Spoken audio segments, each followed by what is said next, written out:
네, 지난해 예산 씀씀이를 점검하는 결산 국회가 시작됐습니다. 이번 결산 심사 최대 쟁점은 무엇보다 2차 재난지원금이 될 것으로 보이는데요. 그와 함께 4차 추경 논의도 뜨거울 것으로 전망됩니다. 네, 그럼 다양한 정치권 소식 짚어주실 두 분 소개하겠습니다. 부산 가톨릭대 차재원 특임 교수, 또 공감과 논쟁 정책센터 장성철 소장 나오셨습니다. 어서 나오십시오. 두 분 어서 오세요. 안녕하세요.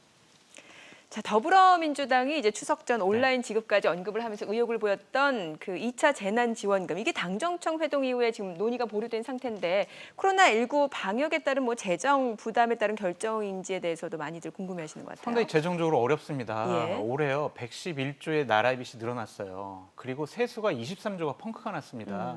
경제적으로 국가 재정상으로 상당히 어려운 부분입니다. 예. 이런 상황에서 다시 나라 빚을 국채를 발행을 해서 긴급재난지원금을 지급을 한다. 국정 운영에 무한한 책임을 갖고 있는 정부 여당으로서는 상당히 부담될 수밖에 없습니다. 그래서 내세운 논리가요. 방역이 우선이다. 그리고 경제 상황을 종합적으로 점검을 해보겠다라는 건데 이 말뜻은 결국에는 코로나 이 상황이 언제까지 지속될지 모르겠다.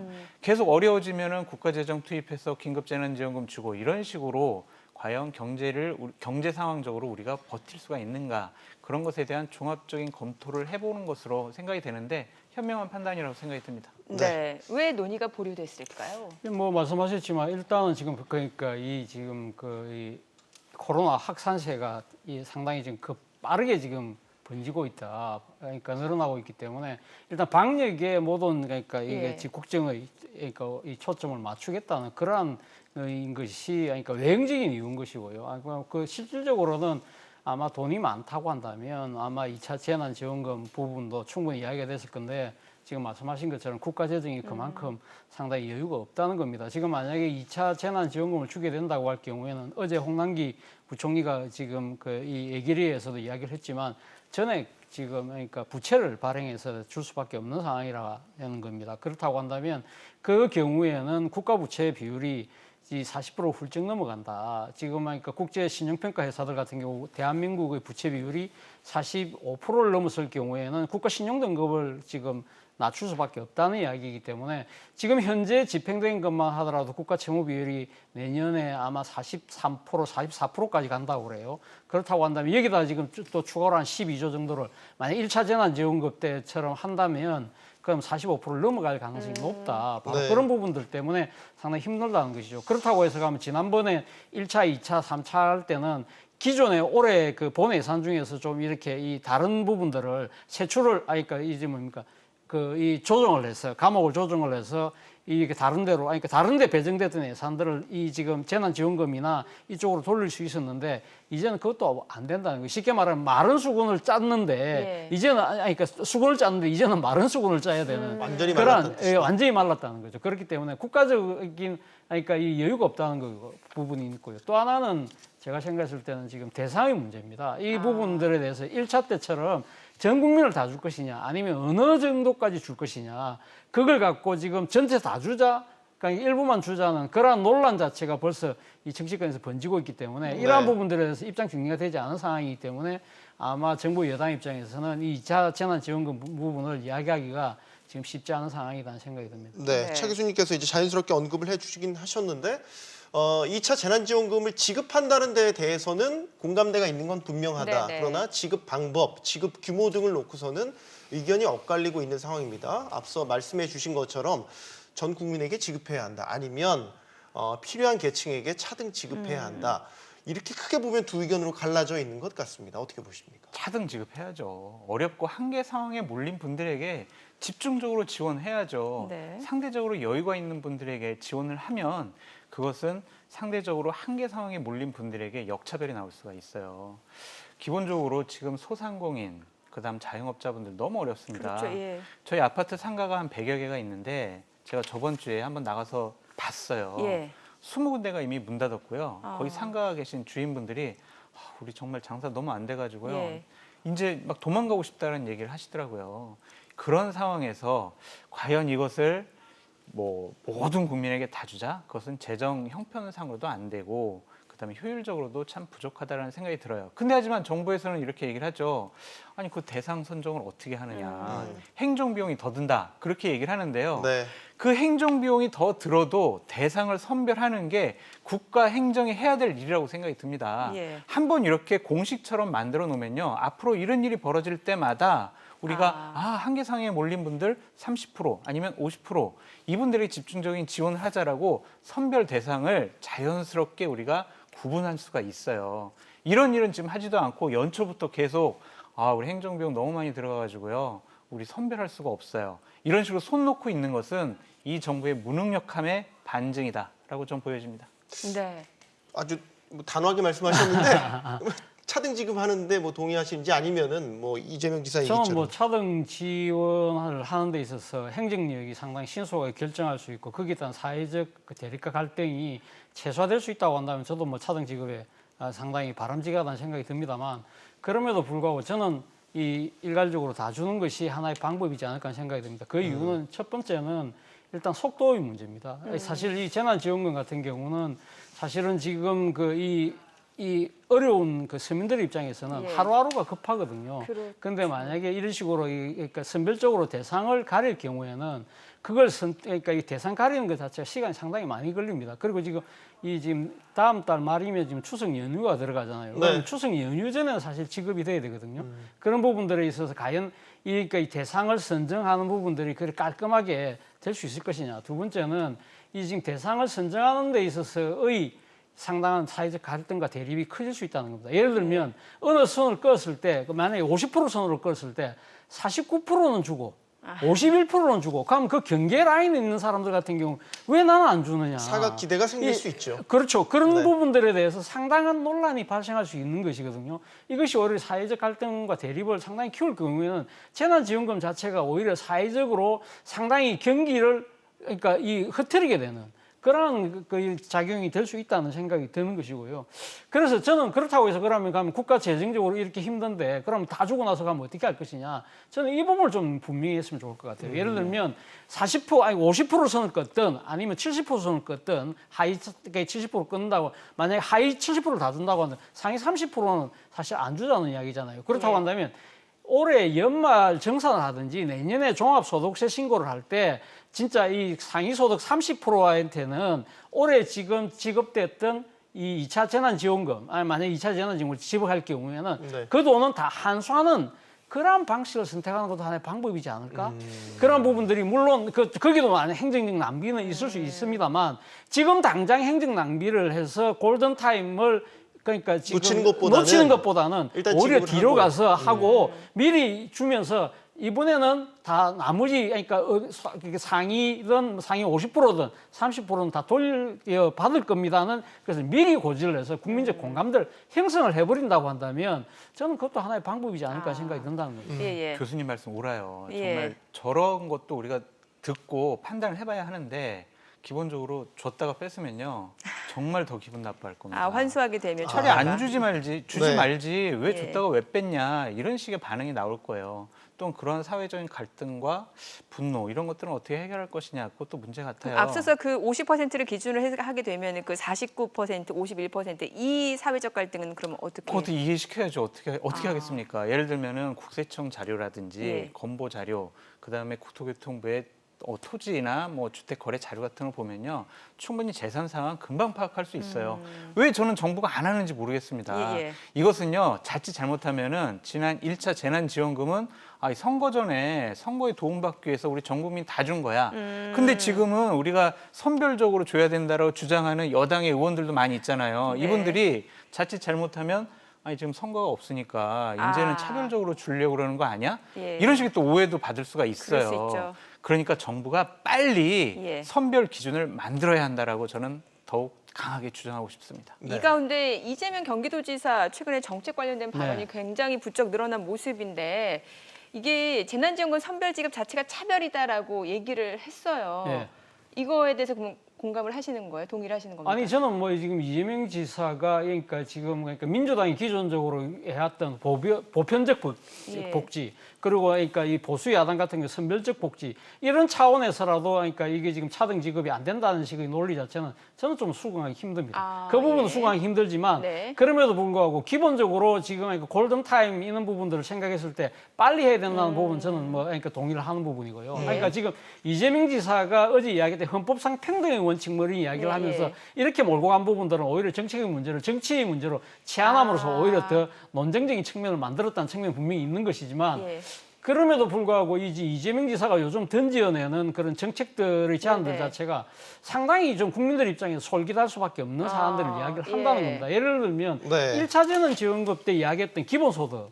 그러니까 기본소득을 그러니까 이제 기본소득이라는 게 모든 그러니까 이 대상자한테 다 준다는 그 뜻이잖아요. 이것이 하나의 이 경제적인 정책의 중요한 아젠다를 만들어 버렸거든요. 네. 지금 미래통합당에서도 그 지금 기본소득 하겠다고 정강정책 1호로 지금 규정을 하겠다는 식의 이야기가 되기 때문에 네. 상당히 어떻게 보면 나름대로 이 이슈를 끌어가는 그런 것들이 상당히 있는 것이죠. 그리고 또 지금 부동산 문제 때문에 상당히 논란이 커지니까 지금 장기 임대주택을 하는 것이 아니라 예를 들면 장기 임대주택 그 차원을 장기 임대주택이라 하더라도 이 아주 저소득층이 들어가는 것이 아니라 중산층들이 아예 영구적으로 거의 반영구적으로 살 수 있는 그런 식의 공공임대주택을 주자면서 그거의 내용을 기본주택이라는 말로 바꿔버렸어요.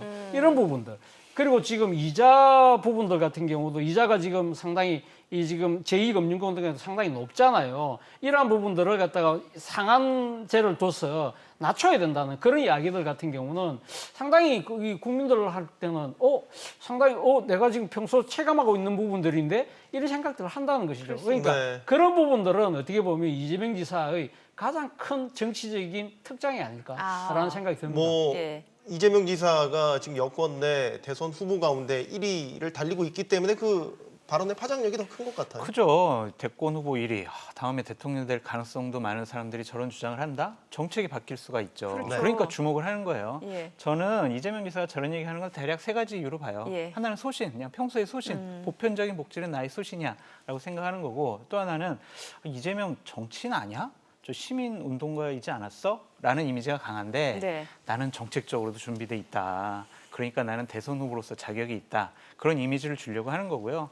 마지막은 지금 여당에서 전당대회가 열리고 있잖아요. 예, 예. 물론 별로 주목은 받고 있지 못하지만 그래도 상대적으로 이재명 지사가 저런 얘기라도 안 하면 이름이 언급이 안 돼요. 그래서 자기 존재감을 부각시키기 위해서 저런 정책적인 이슈를 계속 던지는데 앞으로 뭐 대권 후보로 길을 가려고 하는 이재명 지사로서는 현명한 선택이다라고 보여집니다. 네. 네, 지금 예. 뭐 재난지원금이 이제 정치권의 뜨거운 감자가 된 것은 분명해 보이는데 장 소장님께 질문을 드리면 네. 반론을 제기하는 건 아니고요. 네. 1차 재난지원금 지급이 되고 나서 그 효과를 이제 분석하는 데 있어서 대체적으로 긍정적인 평가가 많았습니다. 그리고 이번에 통합당이 그 재난지원금을 지급하자는 데에 기본적으로 반대하지 않는 것으로 돌아선 이유도 여기에 있다고 봐지고요.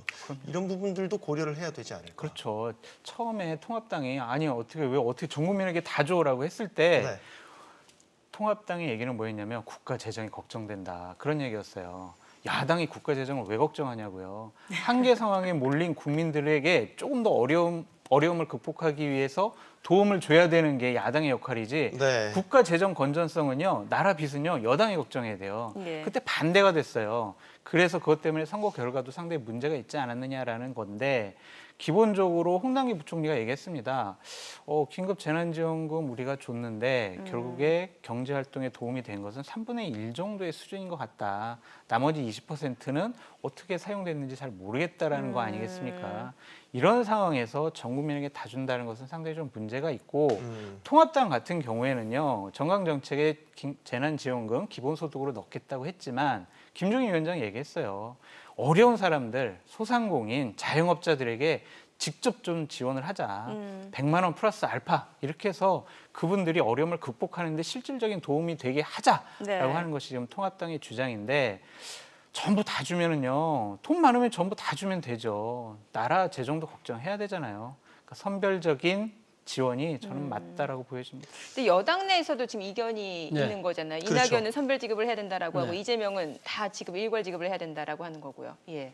지금 뭐 이낙연 의원 같은 경우 뭐 지금 그러니까 조금 어려운 계층한테 좀 두텁게 주자는 이야기인데 예. 그것이 그러니까 선별적 지급을 하자는 이야기로 그러니까 일단 들리는 건 사실이지만 예. 아니면 그러니까 지금 이낙연 의원도 다 주되 그게 조금 못한 게 지금 더 주자는 주자. 뜻일 수도 있기 때문에 그렇게 단정하기는 힘듭니다만 예. 어쨌든 그러니까 여당 내에서도 그러니까 선별적 지원 이야기가 나온 거는 그만큼 국가 재정이 어렵기 때문에 나오는 이야기거든요. 그렇기 때문에 사실 이 지금 그러니까 정부의 그러니까 국정을 책임지고 있는 집권 여당의 입장에서는 사실 이렇게 그러니까 원래 자신들의 그러니까 그 보면 당론이라고는 보편적 복지 차원에서 보면 다 주는 게 맞죠. 그러나 네. 그것이 그러니까 국가 재정이 결코 그렇게 여유롭지 못한 상황이라고 한다면 고민이 커질 수밖에 없는 건 사실입니다. 네. 자, 그럼에도 불구하고 지금 또 이 여당 내에 또 반대하는 목소리가 나오는 이유는 예. 결국 이렇게 그 특정 대상을 나눌 경우에 생길 수 있는 사회적 갈등과 정치적 대립 이러한 부분들을 어떻게 극복할 수 있을 것이냐의 고민은 그대로 남아 있는 것이죠. 그렇기 때문에 당내에서 뜨거운 논의가 이루어질 수밖에 없는 상황인데요.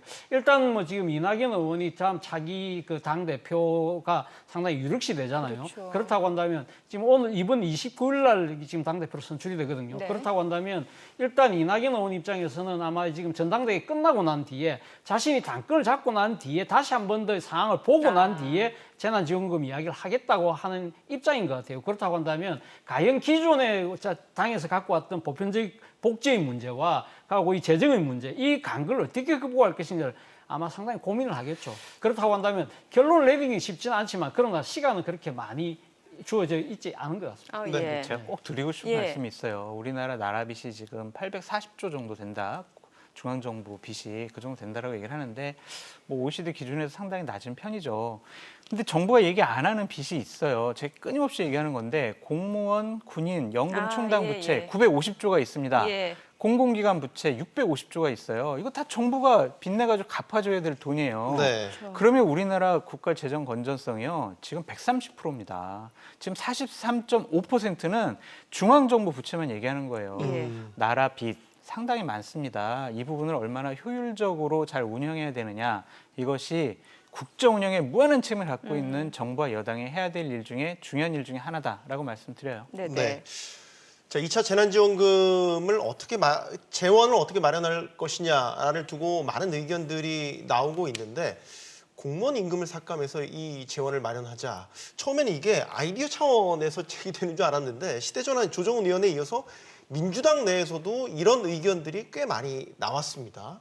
이 주장에 대해서 어떻게 보십니까? 저는 뭐 사실 이 지금 공무원들의 임금을 삭감해서 그러니까 재난지원금을 재원으로 만들자. 과연 얼마를 만들 수 있을까? 그 부분이 일단 고개가 갸웃거려져요. 이거 그러니까 그 정도만 해서 만약 재난지원금 규모를 다 만들 수가 있다고 한다면 저는 뭐 충분히 해볼 만한 가치는 있다는 생각도 해봤습니다만 그러나 전체 액수를 따지고 보면 얼마 안 되거든요. 그런 상황에서 이런 식의 그러니까 접근 방식은 일종의 우리가 잘 쓰는 그 속담으로 치면 은발의 오줌 누기가 아닐까라는 네. 생각이 든다는 겁니다. 물론 뭐 조정원 의원과 일부 이야기하는 분들의 입장에서는 사실 지금 어려운 계층들이 지금 그러니까 한 30% 그리고 또 자영업자, 중소상공인들 이런 분들이 어렵기 때문에 대신 그에 반해서 예를 들면 지금 공무원들 같은 경우는 소위 말하는 철밥통 그러니까 네네. 이분들 같은 경우는 임금이 하나도 삭감되지 않았다. 그리고 또 이런 이 공적 부분에 계신 분들이 그러니까 다 이 고통을 나누는 모습, 예, 예. 소승수긍하는 것이 사회적으로 상당히 아름다운 모습이 아닐까라고 본다는 것이지만 이런 모습 자체는 어떻게 보면 우리가 그 권위주의 시절에 많이 봤던 그러니까 뭐 공무원들 다 임금 동결 뭐 이런 식으로 뭐 삭감 이런 식으로 해서 뭐 이렇게 나눈다는 식으로 이렇게 생색내기식 그런 하나의 리더십을 다시 이렇게 불러오는 듯한 그런 느낌이 든다는 것이죠. 사실 공무원들도 지금 방역하느라고 사실 누구보다 힘듭니다. 방역만 합니까? 지금 수재복구도 얼마나 힘씁니까? 그런 측면에서 본다고 한다면 저는 그렇게 하는 것보다는 차라리 내년에 공무원들 임금 자체를 좀 동결하고 약간 그러니까 지금 그러니까 공무원들 임금 상승률을 약간은 템포를 늦추는 방향으로 차차 국가 재정에 조금 덜 부담이 가는 쪽으로 간다고 이런 식으로 조금 단계를 밟아가는 측면이 오히려 낫지 않을까 생각이 들고요. 저는 무조건적으로 공무원들을 비롯한 특정 부분들의 그러니까 부담만 다 그러니까 이렇게 지우고 그러니까 또 고통을 나누는 식의 이 사회 분위기를 몰아가는 식은 저는 바람직해 보이지는 않습니다. 저 못해요. 공무원 임금 삭감 어떻게 하겠습니까? 네. 지금 공무원이 100만 명이 넘는데 임금 삭감하면 공무원들 가만히 있겠습니까? 그 가족들까지 하면 대략 400만 명을 적으로 돌려요. 이건 정치권에서 해결할 수가 없는 문제예요.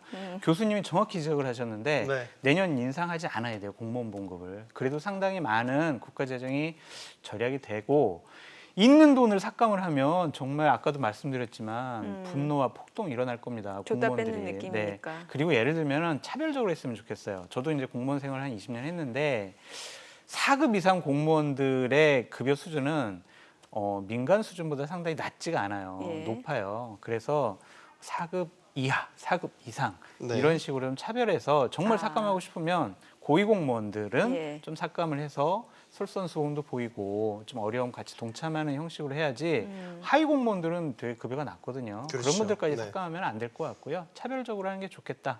그런데 교수님 말씀하신 것처럼 내년 공무원 임금 인상하면 안 된다는 생각이 들어요. 국회의원 급여 삭감도 여기 혹시 포함되어 있나요? 아 그럼요 해야죠. 그분들도 상당히 재력이 많잖아요. 그분들 재산 동참하는 차원에서라도 그렇죠. 재산 신고를 보면은 그분들 재산 많아요. 어려운 분들도 있지만 그러니까 그분들도 솔선수범 차원에서 뭐 반납을 한다든지 기부를 한다든지 그런 식의 모범을 보이는 것이 좋겠다라는 생각이 듭니다. 알겠습니다. 자, 지금 2차 재난지원금 그 지급을 위해서 4차 추경 네. 편성을 해야 된다 얘기가 많이 나왔는데 통합당 같은 경우는 사실 3차 추경까지에 대해서는 굉장히 소극적인 모습을 보였어요. 그런데 네. 이 4차 추경과 관련해서 뭔가 좀 행보가 달라진 모습이거든요. 그 배경을 뭐라고 볼 수 있을까요? 아무래도 앞서 우리가 이야기했던 대로 지금 재정이 그러니까 지금 4차 추경할 수 있는 재정이 남아있지 않다는 겁니다. 예. 앞서도 제가 말씀드렸지만 지금 만약에 4차 추경을 하게 될 경우에는 무조건 전부 100% 지금 국채를 국채 발행을 발행해야 해야죠. 된다는 네. 상황이거든요.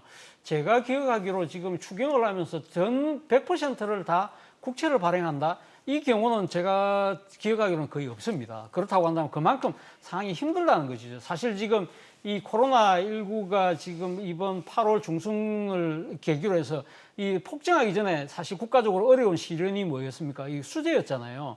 수재와 관련해서 4차 추경을 해야 된다는 이야기가 나왔는데도 당시 그러니까 지금 그러니까 민주당에서 나온 이야기는 4차 추경 안 해도 된다. 이외에 지금 정부 예비비가 한 2조 넘게 남아 있기 때문에 네. 이걸로 해서 조금 잘 꾸려 나가면 할 수 있다는 식으로 정부가 사실은 이걸 반대할 정도로 재정이 힘들다는 거죠. 당시 이 김종인 비대위원장을 비롯한 통합당 쪽에서는 뭔 소리냐 4차 추경에서 수재 복구 해야지 했는데 이걸 끝내 그러니까 거부했던 것이 정부 여당이었거든요. 그만큼 재정이 어렵다는 겁니다. 그렇기 때문에 2차 재난지원금 문제도 이렇게 말을 안 하는 이유 중에 하나가 2차 재난지원금 하게 되면 준다고 한다면 이건 분명히 추경으로 가야 되기 때문에 추경 가면 빚을 발행해야 된다. 이런 상황이기 때문에 일단 상황을 좀 더 지켜보자는 쪽으로 지금 민주당이 소극적인 자세가 결국은 4차 추경 문제하고도 다 연결되어 있는 것이죠. 네. 예, 야당은 추경하자고 하고 여당은 검토 중이라고 하고. 이게 예. 정상적인 모습입니다. 아까도 예. 말씀드렸듯이 야당은 어려운 국민들 돕자, 추경해서라도 돕자라는 거고 여당은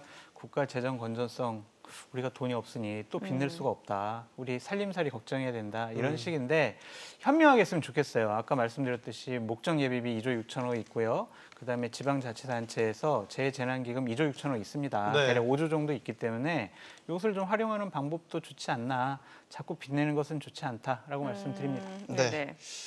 자, 더불어민주당이 코로나19 확산세에 추석 연휴 기간 이동 제한 가능성을 또 거론했다가 논란이 일자 여기 대해서도 검토한 바 없다 이렇게 진화에 나섰죠. 대변인 발언이었는데 어떻게 보시는지 궁금합니다. 단순 해프닝이었다고 봐야 될까요? 야구에서 안 쓰는 용어인데 치고 빠지기라는 말이 있습니다. 히트앤런. 저는 뭐 일종의 히트앤런이 아닐까 하는 생각이 듭니다. 왜냐하면 사실 이 지금 거의 지난 2월 달이었죠. 2월 달에 그 대구에서 그러니까 신천지 교회를 중심으로 해서 확산세가 코로나 확산세가 확 했을 때 당시 민주당 대변인이 아주 중대한 말실수를 했어요. 대구 봉쇄라는 말을 해서 그랬죠. 상당히 논란이 논란이 됐잖아요. 됐죠. 그런데도 불구하고 어제 그러면 왜 추석에 이동을 제한해야 된다 이야기를 했을까? 저는 상당히 나름대로의 전략적 의도를 갖고 이야기를 한 것이 아닐까? 그만큼 이 지금 이 확산세가 무섭다. 그렇다고 한다면 추석쯤에 가서는 이것이 점점 번질 경우에는 이동 제한을 해야 되는 것이 아닐까라는 생각을 아마 이 정부 여당에서는 하고 있는 것이 아닐까. 그렇다고 한다면 그때 임박해서 이 이야기를 할 경우에는 충격이 엄청 크잖아요. 예. 그렇다고 한다면 미리 아하. 이야기를 해서 일종의 충격 완화돼 범퍼 역할을 할 수 있는 그런 것을 한 것이 아닐까라는 생각이 든다는 겁니다. 왜냐하면 어제 지금 그 민주당의 전체적인 회의가 끝나고 난 뒤에 오후에 브리핑을 하면서 이야기를 했다는 거예요. 네. 그것도 아주 그러니까 중국 사례를 들어가면서 이야기하는 정도라고 한다면 단순하게 이 지금 그 이 대변인이 뭐 이렇게 개인의 의견을 이야기한 것이 아니라 그 내부적으로 진지한 논의를 전달한 것이라고 볼 수밖에 없는 것이거든요. 네. 그러고 나서 이것이 그러니까 상당히 문제가 커지니까 어제 오후 8시 반쯤에 기자들에게 문자 메시지로 그 논의된 바도 없고 검토한 바도 없고 그렇게 이야기를 했는데 일단 이 우리가 이런 논의를 하게 되면 국민들은 이 방송을 보면서 뭐라고 생각했습니까? 아, 추석 때 집에 고향 못 갈 수도 있어. 네. 미리 마음의 그 대비를 하는 거죠. 그래갖고 실제 이제 그렇게 안 되면 더 좋은 거지만, 그러니까 이동 제한 안 해도 되면 다 좋은 거지만, 그 없던 일로 넘어가지만, 만약에 상황이 점점 심각해질 경우에는 그때 가면 국민들은 한 번쯤 그 이야기를 들었잖아요. 예, 예. 그때는 그 이 정책을 한다 하더라도 큰 이 뭡니까 반발이나 이런 부분들이 예상보다는 상대적으로 충격이 덜 할 수 덜할 수 있다. 있다. 라는. 저는 그런 계산을 좀 하고 한 것이 아닐까라는 합리적인 의심을 갖고 있습니다. 그 합리적 의심. 교수님 말씀에 연관지어서 생각해 보면 정세균 국무총리가 8.15 임시 공휴일 지정이 결과적으로 보면 방역에 도움이 되지 않았다라는 얘기를 했단 말이죠. 연관지어서 생각해 보면 연결 멘트로도 생각할 수 있을 것 같아요. 그렇죠. 그 전에 8월 17일을 임시 공휴일을 지정하면서 여행 다니세요, 소비하세요, 뭐 어디 가서 식사하세요, 여행 쿠폰 드리겠습니다 이랬잖아요. 네. 이것이 결국에는 방역에 상당히 실패였다라는 건데 기본적으로 제가 어제 알아보니까요 최고위원회에서 검토했어요. 대변인이 이렇게 자기 생각을 얘기를 못해요. 아, 추석 이동 제한 네. 검토. 예, 검토를 다 했고요.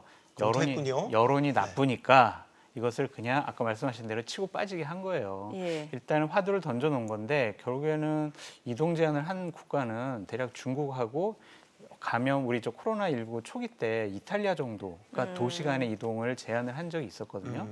그 정도 수준인데 과연 이것까지 해야 되느냐? 이것은요. 확진자가 계속 늘어나면 어쩔 수 없이 해야 될 것 같아요. 3단계로도 격상을 하고 이동 제한을 해야죠. 어쨌든 정치적인 판단보다 예. 국가의 존립, 국민의 생명과 안전 이것이 더 중요하지 않겠습니까? 확산세가 더 지속되면 국민들도 이동 제한에 대해서 어느 정도 이해할 수 있을 것 같아요. 그래서 정치적인 판단하지 말고 오로지 정은경 본부장이 우리 확산세가 너무 심하니까 이동 제한 해야 될 것 같습니다라고 예. 하면 우리는 코로나19에 대한 방역과 대책 문제는 정은경 본부장 의견을 따르는 것이 옳다라고 말씀드립니다. 네. 알겠습니다. 자, 이 가운데 이제 의대 정원 확대를 두고도 정부와 의료계 갈등이 계속되고 있는데 양측 입장이 뭐 첨예하게 엇갈릴 수밖에 없는 상황에서 뭐 합의점 찾기도 쉽지 않아 보이고 총파업을 예고했다가 정부에서는 뭐 이렇게 되면은 그 면허를 뭐 박탈할 수도 있다 이런 얘기까지 나왔고 지금 해법 찾기가 쉽지 않아 보여요. 그렇습니다. 뭐 지금 정부가 사실은 그러니까 지금 의협이나 그리고 또 전공 의사협의회하고 좀 진지한 대화를 최근에 갖긴 했습니다만 어느 정도 이 접점을 찾을 듯 하다가 보이지만 아니 그때 상당히 또 이렇게 다시 이거 되돌아가는 그러한 모습이 지금 반복되고 있는데요. 국민들 걱정이 크죠. 예. 지금 앞서 뭐 말씀하신 것처럼 뭐 지금 그 의사 국가고시에 응시하지 않겠다. 의대생들까지 뭐 그런 결의를 했다고 하는데 문제는 여기에 대해서 이런 상황을 지켜보면 국민 여론이 싸하다는 겁니다. 예. 앞서 말씀하신 것처럼 지금 이럴 때냐는 것이죠. 그러니까 지금 코로나19 사태 때문에 무엇보다도 이 지금 그러니까 이 의료진들의 그러니까 역할이 상당히 중요한 상황이기 네. 때문에 이러한 상황에서는 국민들의 고통을 먼저 생각해야 되는 것이 아니냐는 이야기들이 아주 국민들 사이에 상당히 나오고 있습니다. 그 물론 뭐 지금 의사들 입장에서는 자신들이 앞으로 생계와 관련된 중요한 국가적인 정책 상황이기 때문에 예. 이 부분에 대해서는 단호한 목소리를 낼 수밖에 없다는 것이 그러니까 의료진들의 이야기, 의사들의 이야기인데요. 저는 그런 생각을 해봅니다. 이러한 부분들에 대해서 상당히 나름대로 이 정부가 이 부분을 들고 놓은 부분은 그만큼 이 지금 현재 우리 의료계의 이 구조적 모순이 지금 그러니까 한계점에 도달했다는 것이죠. 그렇기 때문에 이 지금 이 수도권을 제외한 나머지 지방에서의 이 공공의료 체계뿐만 아니라 민간 의료 체계까지 전부 다 지금 사실 어떻게 보면 붕괴 직전으로 가고 있다. 이러한 상황에서는 어떤 식으로든 이 지역을 기반으로 한 이 지금 공공의료 더 나아가서는 의료진들이 그러니까 조금 장시간 동안 거기 머물면서 그러니까 이 민간 차원에서의 의료를 할 수 있는 그러한 토대를 구축할 수밖에 없다는 그런 절박함도 놓여 있는 것 같아요. 그렇기 네. 때문에 이러한 부분들에 대해서 물론 뭐 이 지금 비판하시는 분들 같은 경우는 왜 그동안 안 하고 있다가 왜 이 지금 심각한 이 상황이 와서 하느냐고 이야기를 하지만 거기에 대해서는 아마 정부도 상당히 이 비판을 감내해야 될 것 같아요. 그렇지만 지금 현재 이 지금 저는 정책 방향 자체는 저는 바람직하다, 필요하다는 생각이 들고요. 이 부분과 관련해서는 의사들 같은 경우는 당장 지금 자신들의 그러니까 지금 이 그 의료할 수 있는 이 권한을 갖고 이 협상의 무기로 사용하기보다는 일단은 이 코로나19 사태에 대해서 방역에 먼저 일단 협조를 하면서 이 지금 이 정책이 실현돼서 가려고 하면 아직까지 시간이 좀 남아 있기 때문에 긴급한 부분 이 급한 논의는 조금 뒤로 미루는 것이 어떨까라는 생각을 해봅니다. 네네. 저도 오르신 말씀이에요. 전적 옳은데 저는 문제를 삼고 싶은 게 좀 하나가 있어요. 예. 공공의대 신설 네. 이거 공공 의료 대학원을 이제 신설해서 2022년도부터 이제 받겠다는 건데 결국엔 이거는 일반 대학을 졸업한 분 중에서 시도지사가 위원장으로 돼 있는 어떤 위원회에서 그래 이 사람은 의료 대학원에 보내가지고 의사로 키우자라고 이렇게 결정하거든요. 이게 맞는 일인가요? 이게? 시도지사가 어떻게 의사 될 사람을 선정을 하고 시민단체가 무슨 기준으로 선정을 한다는 거예요? 선정을 이제 잡겠다는 거예요. 객관적이고 합리적인 네. 기준을 예, 갖고 잡겠다는 예. 건데 거기 위원회 시민단체도 들어가요. 예. 시민단체가 의사를 양성하는 사람을 선정을 합니까? 이것은 정말 잘못된 것 같아요. 목적은 좋아요. 공공의료 확대하겠다. 의사 수 늘려가지고 전 국민에게 의료 혜택을 골고루 나눠주겠다. 목적과 목표는 옳지만 방향이 잘못됐다는 생각이 듭니다. 지금 예를 들면은 시민단체가 위원회로 들어가 있는 곳에서 많은 부작용들이 나타나고 있는 부분들을 어떻게 견제하고 제어할 것이냐. 그 부분에 대한 논의가 없어요. 그냥 이런 식으로 결정하겠다는 거예요. 이러한 방향은 오류다. 이 오류는 수정돼야 한다. 의사들의 반발도 일리가 있다. 네. 그러나 지금 어렵잖아요. 네네. 의사분들 파업 좀 처리하셔가지고 예. 국민의 생명과 안전 지켜주셨으면 좋겠습니다. 자, 이번엔 여의도로 가보겠습니다. 네. 코로나19가 확산되면서 뭐 방역이라든지 여러 재난과 관련돼서 가장 많이 말이 나오는 곳이 국회 아니겠습니까? 그렇죠. 예. 아니겠습니까? 근데 국회가 또 이 방역에 있어서는 일종의 사각지대처럼 비춰지기도 했습니다. 그래서일까요? 이 박병석 의장이 2주간 국회 외부 인원, 확인되지 않은 외부 인력을 차단하는 강력 조치에 들어간다고 밝혔습니다.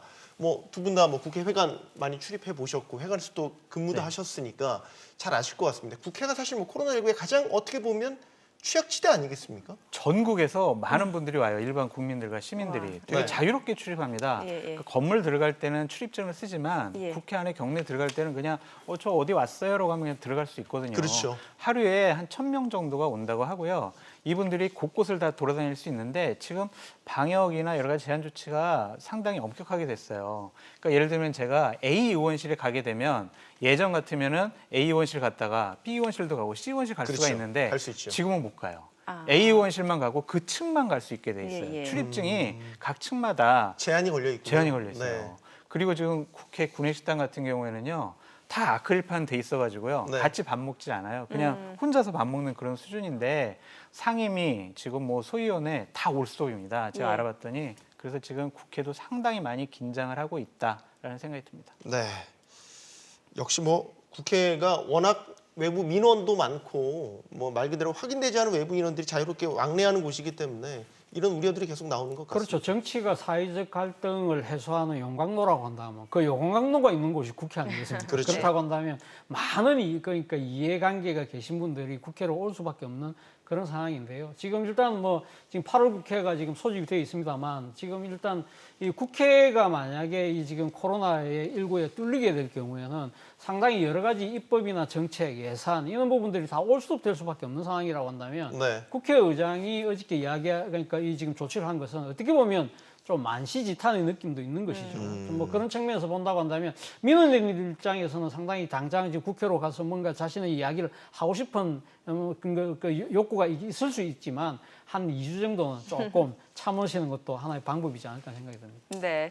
자, 이번에는 추미애 법무부 장관 관련 이야기를 좀 해보도록 하죠. 추 장관이 또 부동산 정책과 관련된 얘기를 했습니다. 집값 상승이 이제 일반 주부에 이어서 젊은 층마저도 이 투기 대열에 뛰어들었기 때문이다라는 네. 건데 어떻게 보셨나요? 저는 추미애 장관에게 상장을 줘야 된다고 생각을 합니다. 어떤 상장이요? 이 정부가요, 그동안 왜 이렇게 부동산이 폭등하는 거지? 왜 집값이 오르는 거지? 그 이유와 원인을 몰랐어요. 예. 그래서 23차례의 대책을 내세웠는데 추미애 장관이 명확하게 지금 집값 폭등의 원인을 말해줬어요. 예. 투기 세력과 주부와 젊은 사람들 때문에 집값이 폭등했다. 네. 그렇기 때문에 이런 대책을 새롭게 내놔야 된다는 건데 이거는 상을 줘야 될 일이라고 저는 생각을 합니다.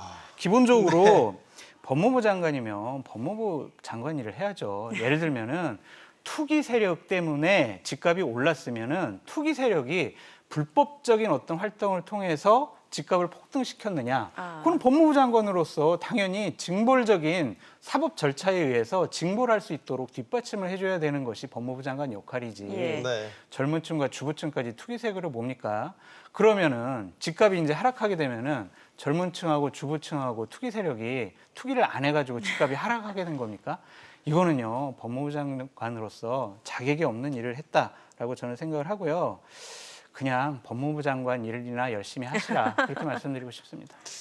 뭐 이렇게 말씀하시지만 최근 들어서 부동산 정책과 관련해서 계속 훈수두기식 발언이 나왔던 건 사실 아닙니까? 뭐 국무위원이니까요. 국무위원이니까 사실은 뭐 국무위원은 국무회의에 가면 그러니까 자신이 그러니까 발언하는 거 자신의 부처만 이야기하는 게 아니거든요. 그러니까 국가의 모든 일에 대해서 다 그러니까 이 지금 자신의 의견을 내는 것이 국무위원이 정확한 그 소임일 수도 있습니다. 그럼에도 불구하고 앞서 뭐 장 소장 말씀하신 것처럼 그러니까 지금 법무부 장관이 국토교통부 장관이 해야 될 일을 계속적으로 한두 번도 아니고 계속적으로 이야기하는 거. 그리고 또 그것이 그러니까 국무회의라는 회의장에서 어떤 안 끌어놓고 이야기하는 것이 아니라 자신의 사적인 그러니까 개인의 표현 공간에다가 그런 이야기를 그러니까 계속적으로 한다는 것 자체는 그렇게 바람직해 보이지는 않습니다. 그 이야기가 설사 옳다고 하더라도 문제는 근데 이 설사 옳다가 아니라 지금 말씀하신 부분은 저는 상당히 또 그 내용 자체도 저는 문제가 있지 않나 생각이 드는데요. 그러니까 지금 그러니까 문재인 정부의 23번에 걸친 이 부동산 정책이 먹혀들지 않느냐. 이 먹혀들지 않는 이유는 부동산 정책을 비웃는 세력들 그리고 그에 동조하는 세력들이 일반화되어 있기 때문에 어떤 정책을 내놔도 이것이 안 될 수밖에 없다. 그러니까 이런 식으로 그러니까 전체 국민 그러니까 쉽게 말하면 그러니까 어떤 정책을 낸다 하더라도 국민 다수가 이 정책에 대해서 불신하고 조롱하고 비아냥거리고 있는데 이게 될 턱이 있느냐. 그렇기 때문에 원래 그러니까 일반 국민들이 상당히 부동산 투기 세력이 될 수밖에 없던 그 근본적인 투기 세력을 잡아야 된다.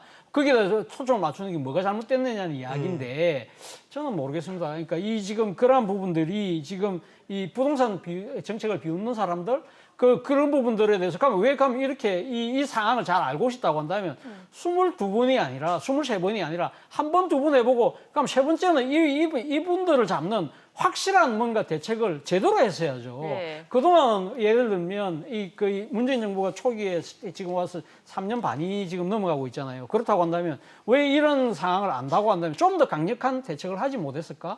저는 그러니까 이 부동산 보유세를 강한다든지 이런 부분들에 대해서는 상당히 초창기만 하더라도 계속적으로 시장의 눈치만 보고 제대로 안 했잖아요. 네. 오히려 찔끔찔끔 정책을 함으로써 오히려 정책의 불신을 더 키운 측면이 있거든요.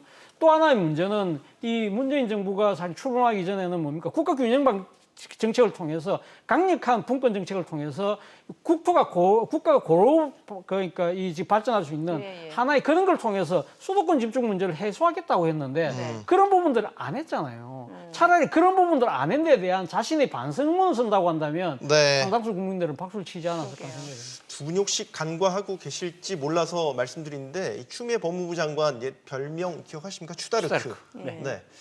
뭐 부동산 정책이 워낙 이 정권의 성패로까지 연결되는 그런 상황이기 때문에 뭐 여권의 핵심 인사로서 부동산 정책 관련 훈수두기라는 비판이 있지만 할 수 있는 것 아닌가라는 생각. 교수님 말씀대로 국무회의장에서 국정을 논할 때 하라고요. 근데 왜 개인 SNS상에다 하냐고요. 그리고 얘기해 보세요. 정부 탓하지 말라. 부동산 급등. 정부 탓하지 말래요. 국민을 훈계하는 거 아닙니까? 예. 국민이 뭘 잘못했습니까? 가만히 있는데 집값 올라가가지고 지금 저희 젊은 사람들이라든지 아니면은 돈 없는 사람들 집 살 수가 없잖아요. 서울에 있는 집 어떻게 삽니까? 그거에 대한 책임은 정부 탓이다. 국민 탓하지 말라. 국민 탓하지 말라. 네. 네, 알겠습니다. 오늘 차재원 교수, 장성철 소장과 이야기 나눠봤습니다. 두 분 말씀 잘 들었습니다. 고맙습니다.